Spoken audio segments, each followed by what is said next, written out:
রাষ্ট্রে সাংবিধানিকভাবে, সংসদীয়ভাবে বা যে কোনোভাবে স্বৈরতন্ত্রের উদ্ভব যাতে না হয়, ফেসিবাদের উৎপাদন যাতে না হয়, সেটা বন্ধ করার জন্য এক ব্যক্তি প্রধানমন্ত্রী পদে সর্বোচ্চ 10 বছরের বেশি বহাল থাকবেন না বা ওই পদে আরোহণ করতে পারবেন না। সেই প্রস্তাবটা আমাদের, সেটা যতবারই হোক, যত মেয়াদেই হোক, বছরটা সীমাবদ্ধ করে দেয়া হলো।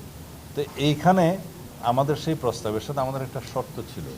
শর্তটা ছিল যে আমরা সাংবিধানিক কোনো প্রতিষ্ঠানে এবং সংবিধিবদ্ধ কোনো প্রতিষ্ঠানে কমিটি করে যে নিয়োগের ব্যবস্থাটা প্রস্তাবটা হয়েছিল, সেটার সাথে আমরা একমত থাকবো না।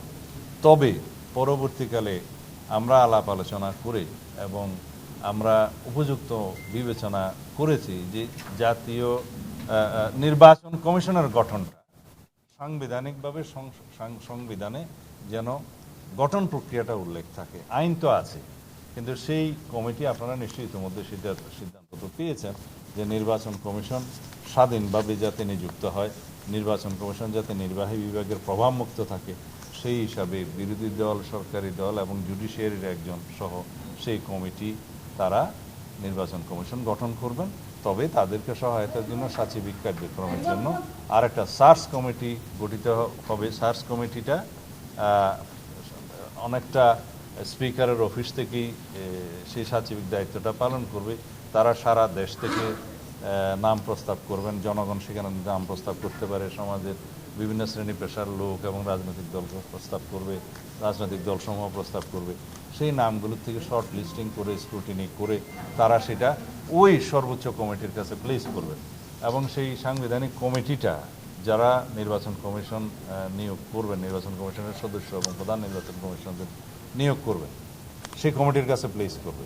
কিন্তু সেই কমিটিও নিজস্ব বিবেচনায় এই শর্ট লিস্টিংয়ের বাইরেও তারা নিজস্ব বিবেচনায় তাদের নাম প্রস্তাব করতে পারবেন, অন্য নাম প্রস্তাব করতে পারবেন। সেইটা আমরা গ্রহণ করেছি। আমাদের সেই কন্ডিশন থেকে আমরা সরে এসে নির্বাচন কমিশন গঠন প্রক্রিয়ার সাথে একমত হয়েছে। আপনারা ইতিমধ্যে সেটা জানেন। এখন বিষয় রইল, তত্ত্বাবধায়ক সরকার যদি ইনপ্লেস হয়, এইভাবে স্বাধীন নির্বাচন কমিশন গঠিত হয় এবং প্রধানমন্ত্রীর মেয়াদ যদি সর্বোচ্চ 10 বছরে নির্ধারিত হয়, আমরা কোনোভাবেই আর মনে করি না রাষ্ট্রে কোনো রকমের স্বৈরতান্ত্রিক, ব্যক্তিতান্ত্রিক স্বৈরতন্ত্র বা ফেসিবাদের কোনো উৎপত্তি হতে পারে। সেই দৃষ্টিতে আমরা আজকে যখন কমিশন প্রস্তাব করলো যে আপনারা কি এখনও সেই প্রস্তাব আছেন, আমরা বলি হ্যাঁ আমরা আছি, সেটা আমাদেরই প্রস্তাব।